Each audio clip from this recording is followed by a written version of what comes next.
అత్తయ్య మేము పోయేస్తాం. సరే, జాగ్రత్తగా పోయిరండి. సరే అత్తయ్య. ఏ స్వప్న, నీళ్ళంటే ఇష్టమని ఛాన్సేపు ఆనే ఉండొద్దు. మధ్యాహ్నం 2 కల్లా ఇంటికి రావాలి. నువ్వు ఒక్కదానివే పెద్ద మొండిదానివి, తొందర రావాలి చూడు. సరేలేమ్మా. మీరేమి టెన్షన్ పడద్దు అత్తయ్య. ఒకవేళ స్వప్న లేట్ చేస్తే ఆన్నే వదిలేసి వస్తాం, పీడ పోతుంది. ఇంకా సార్లే, బైక్ స్టార్ట్ చేయండి పోదాం. ఆ మీరు కూడా బైక్ స్టార్ట్ చేయండి పోదాం. ఎక్కవని నువ్వు కూడా ఎక్కువ ఇంకేం చూస్తున్నావు?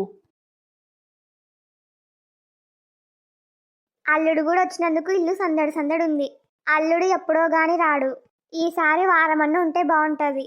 ఏమంటాడో అల్లుడు, ఒకసారి అడగాలి. ఈడి వరకే లాస్ట్, ఇంకా బండి ముందరికి పోదు. అవును బావా, బైకుల్ని ఈయనే పెడదాం ఇంకా. సరే దిగు స్వప్న. అబ్బా, ఎంత ప్రశాంతంగా ఉందో ఈ నీళ్లు, ఈ ప్లేసు నాకు బాగా నచ్చింది. ఇంకేమైతే ఈయన్నే ఉండు. నువ్వు కూడా చేపలమ్ముకో. ఎట్లా ఏం పని పాట లేదు, ఈయన్నే ఉండి చేపలమ్ముకుంటే కొంచెమన్నా బాగుపడతావు. మీ కళ్ళకి నేను ఎట్లా కనబడుతున్నా? నేను చేపలు అమ్ముకోవాలనా? నాకేం కర్మ పట్టింది? నేను చిటికేస్తే నాకేం కావాలో అవన్నీ నాకు కాళ్ళ దగ్గర వచ్చి ఉంటాయి. అలాంటి నాకి చేపలు అమ్ముకోమని చెప్తావా? మీరు ఇంటికి వచ్చిన కానుంచి చూస్తున్నా, నోటికి అడ్డు అదుపు లేకుండా మాట్లాడుతున్నాను నన్ను. నేనంటే భయం పోయిందే? అంటే నువ్వు రాక్షసివని నువ్వే ఒప్పుకుంటున్నావా? సాధారణంగా రాక్షసులని దయ్యాలను చూసే భయపడేది. ఇంతకి నీ కేటగిరీ ఏది? దయ్యము, కొరివి దయ్యము, భూతము, రాక్షసి, పిశాచి, వీటిల్లో నీ కేటగిరీ ఏది? అంటే మీ కళ్ళకి నేను మనిషిలాగా కనబడతలేనా? నువ్వు మనిషివైతే నిన్ను చూసి నేనెందుకు భయపడాలి? నేనంటే భయం లేదా అని అంటున్నావు. ఇంటికాడ కుక్కిన పెయిన్ లాగుంటారు, ఈడ నోరు బాగా చేస్తున్నారు కదా. మా వాళ్ళందరూ నీకు సపోర్ట్ చేశారనే. మనం ఎప్పుడు ఇన్నే ఉండము, మళ్ళీ మన ఊరికి పోవాల్సిందే. అది గుర్తు పెట్టుకొని మాట్లాడండి. అయ్యయ్యో, నన్ను క్షమించి స్వప్న, నేనెప్పుడు అట్లా మాట్లాడాను ఇంకా. నిన్ను చూస్తే భయమేస్తుంది. నాకు బుద్ధి వచ్చింది ఇప్పుడు. నీ కోపాన్ని చూసి నా చేతులు కాళ్ళు వణుకుతున్నాయి. ఈ మాత్రం సరిపోతుందా? ఇంకా భయపడాలనా? నాతో పెట్టుకోవద్దు. అన్నయ్య స్వప్న ఈడ కూడా గొడవ పడుతున్నారు. వాళ్ళిద్దరికి అది మామూలే. ముందరనే అత్తయ్య తొందర రమ్మని చెప్పింది. అవును, తొందర చేపలు తీసుకొని పోదాం. అయ్యయ్యో, చేపలు అవతల పక్క అమ్ముతున్నారు. అవునే, మనం అవతల పక్కకు పోకుండా ఇవతల పక్కకు వచ్చినాము. మరి ఇప్పుడు ఎట్లా? అవతల పక్కకు పోవాలంటే చుట్టూ తిరిగిపోవాలి. చుట్టూ తిరిగిపోతే ఇంకా లేట్ అవుతుంది. ఇప్పుడు ఏం చేద్దాం బావా? అవతలికి పోక తప్పదు. పోనీ ఈత కొట్టుకుంటూ పోదామా? ఫస్ట్ ఈత కొట్టుకుంటా నువ్వు అవతలికి సేఫ్గా పోయినావనుకో, అప్పుడు మేము వస్తాం వెనికిలా. ఏంది స్వప్న నువ్వు చెప్పేది? అవతలికి అంత దూరం ఈత కొట్టుకుంటా పోతారు ఎవరైనా? నీకు నీళ్లు ఎంత ఇష్టం ఉంటే మాత్రం ప్రాణాల మీద తెచ్చుకుంటారా? స్వప్నకు తెలిసినంతగా మనకేం తెలుసు? ఇలాంటి ఏర్లు ఎన్ని దాటిందో, ఈత కొట్టడంలో ఎంత ఎక్స్పీరియన్స్ ఉందో మనకు తెలియదు కదా. స్వప్న, నువ్వే కరెక్టు. ఈత కొట్టుకుంటా పో నువ్వు. నన్ను ఈరోజు పైకి పంపించాలని డిసైడ్ అయినారా మీరు? ఏదో సరదాగా ఈత కొట్టుకుంటూ పోదామా అన్నాను. అదొక్క మాటను పట్టుకొని నన్ను పైకి పంపినీకే పెద్ద స్కెచ్ చేసినారు. నీకు తెలియని విషయం ఏంటంటే, దరిద్రాలని అంత ఈజీగా వదిలించుకోలేము. అంటే మీ ఉద్దేశం నేను దరిద్రమనే? అది నీకే తెలియాలి. అన్నయ్య, ఇట్టే మాట్లాడుకుంటూ ఉంటే ఇంకా లేట్ అవుతుంది.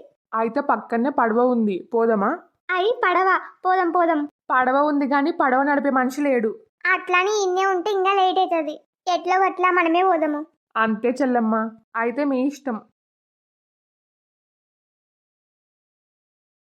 అవని, నువ్వు గట్టిగా పట్టుకో. నీకు ముందరనే నీళ్ళంటే భయము. సరే అండి, మంచిగానే కూర్చున్నాలే. అంటే నీ పెండ్లానికి ఒకదానికి చెప్తావా? నేనేమైపోయినా నీకు పర్లేదా? నాకు చెప్పవా మంచిగా కూర్చోమని? అయ్యో, నా ఉద్దేశం అసలు అది గానే కాదు. నీ ఉద్దేశం ఏందో నాకు బాగా అర్థమైందిలే. నిన్నగాక మొన్న పెండ్లాయ, అప్పుడే నన్ను పట్టించుకుంటలేవు. అంతేలే, నీకు పెండ్లాం వచ్చింది కదా, ఈ చెల్లెల్నేం పట్టించుకుంటావు ఇంకా. నువ్వు తప్పుగా అనుకోవద్దు స్వప్న, నాకు నీళ్ళంటే భయం కదా, అందుకు అట్లా చెప్పినాడు ఆయన. నువ్వు మీ అన్నయ్యని తప్పుగా అర్థం చేసుకుంటున్నావు. నేను మా అన్నయ్యని ఎట్లా అర్థం చేసుకోవాలో నాకు తెలుసులే. మా అన్న చెల్లెల మధ్య నువ్వు రావద్దు. ఏంది? మీ అన్న చెల్లెల మధ్య ఎవరు మధ్యలో రావద్దా? ఆ మాట అన్నిక నీకు సిగ్గులేదా? నేను మా చెల్లి ఉన్నప్పుడు మా మధ్యలో ఎన్నిసార్లు వచ్చినావు నువ్వు? నా చెల్లెలు ఎప్పుడన్నా నువ్వు మధ్యలో రావద్దు అనిందే? అనలేదు కదా. నువ్వు ఎంత గయ్యాలు అయినా నా చెల్లెలు నీకు మర్యాద ఇచ్చింది. నీకొక న్యాయము, ఆవనికొక న్యాయము. సిగ్గుసరం ఉండాలి కొంచెమన్నా. అన్నయ్య, మనమేదో సరదాగా ఉంటామని వచ్చినాం ఈడికి. మధ్యలో ఈ గొడవలన్నీ ఎందుకు? అవును బావా, స్వప్న గురించి అందరికి తెలిసిందే కదా. వదిలేయి. ఉన్నంతసేపు సరదాగా గడిపిపోదాము. చూడు స్వప్న, నువ్వు ప్రతిదీ ఇంత తప్పుగా అర్థం చేసుకుంటే కష్టము. అవనీకి నీళ్ళంటే భయం కాబట్టి జాగ్రత్త చెప్పినాను. నీకు నీళ్ళంటే భయం లేదు, అందులో ఈత కూడా వచ్చు నీకు. అందుకు నీకు జాగ్రత్త ఏం చెప్పలేను. ఇంక దిగండి. ఎంతనా చేపలు? కేజీ 100. ఇడ కేజీ 90. ఏంది కేజీ 90ఏనా? అన్నయ్య, ఆడ 100 రూపాయలంట, ఇడ 10 రూపాయలు తక్కువ. చేపలు ఇడనే తీసుకుందాం. అయితే ఇక్కడ కేజీ 80. అయి 20 రూపాయలు తక్కువ. అన్నయ్య, ఆడనే తీసుకో చేపలు. అయితే ఇడ కేజీ 70.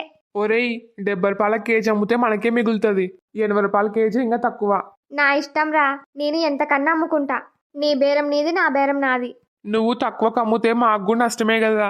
ఏమన్నా నష్టం కానీ నాకు సంబంధం లేదు. అన్నయ్య, ఇడ కేజీ 70 రూపాయలేనంట, ఈయన తీసుకుందాం. యాడ తీసుకుందాం బావా? నాకు కూడా అర్థమైతలేదు. ఈయన తీసుకోండి, మీకు 30 రూపాయలు తక్కువ. సరే, 3 కేజీల చేపలు ఇవ్వండి. ఏవండి, చేపలు ఈయన తీసుకోవాలనా? రేటు ఇన్ని తక్కువ. కానీ ఈయనతోని చేపలు ఏం బాలేవు. అవతలైన దగ్గరనే చేపలు ఫ్రెష్గా ఉన్నాయి. లేదు మేడం, మా చేపలు కూడా బాగానే ఉన్నాయి. అవును బావా, చేపలు ఇన్నే బాగున్నాయి. అవును పెద్దాయన, మాకు 3 కేజీల చేపలు ఇవ్వండి. సరే బాబు, ఇదిగో తీసుకోండి. ఇదిగోండి డబ్బులు. బావా, ఇంక పోదామా? ఇంక పోవాలి. అమ్మ 2 గంటలకల్లా ఇంటికి రమ్మని చెప్పింది. అవును, మళ్ళీ వాటిని వండేసరికి టైం పడుతుంది. ఇంకొద్దిసేపు ఉందాంలే. అయితే నువ్వు ఇన్నే ఉండు. నీకు ఇష్టం వచ్చినప్పుడు రా ఇంటికి. మేమైతే ఇంటికి పోతాము. వస్తేరా, లేకుంటేలే. రా బావా, పోదాం మనం. పద బావా. నేను కూడా వస్తున్నా. పద స్వప్న, పోదాము.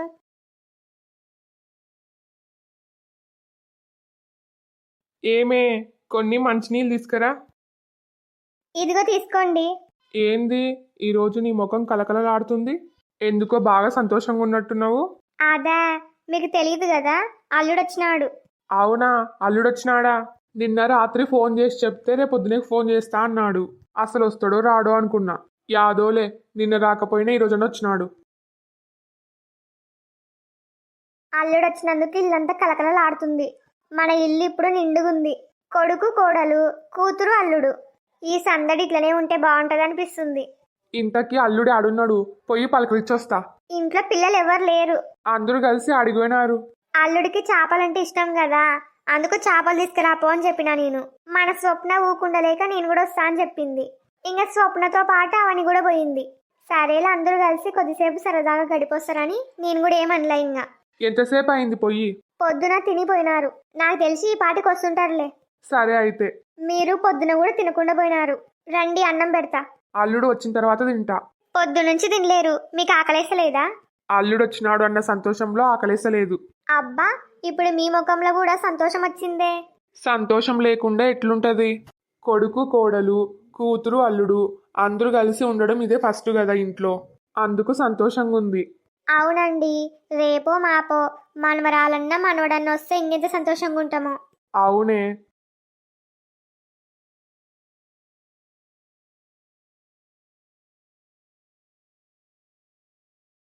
అమ్మయ్యా, నేనైతే మస్తు అలసిపోయినానబ్బా. ఎండాకాలం రాకముందుకే ఎండలు మస్తుగున్నాయి. అవును, వచ్చినారా?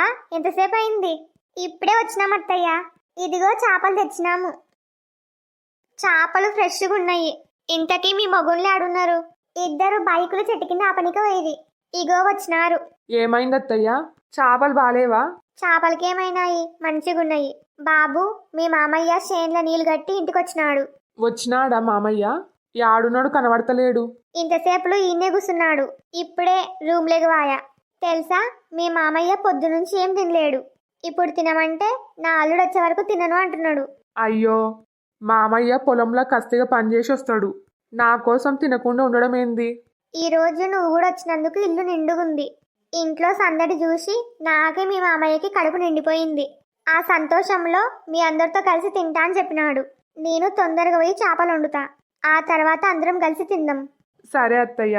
స్వప్న, అవని, మీరు కూడా నాతో పాటు రండి. మనిషికో పని చేస్తే చేపల కూర తొందర అవుతుంది. సరే అత్తయ్య. నేను రాను. ఎందుకే? నాకి ఆ చేపల వాసన పడదు. వండేటప్పుడు గలీజ్గా వస్తుంది వాసన. తినేటప్పుడు పందిలాగా తింటావు కదా, మరి తినేటప్పుడు రాదా వాసన? అత్తయ్య నోరు తెరిచి అడిగింది. వంట రూమ్లోకి పోయి కొంచెం హెల్ప్ చేస్తే ఏమవుతుంది? ఆడపిల్లకి ఉండాల్సిన లక్షణాలు ఒక్కటి కూడా లేదు.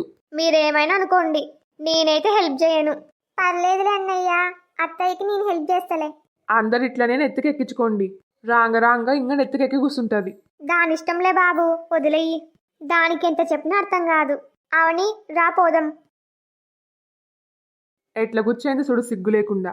నేను ఈయనే కూర్చున్నా అనుకో, నన్ను తిట్టుకుంటూనే ఉంటాడు.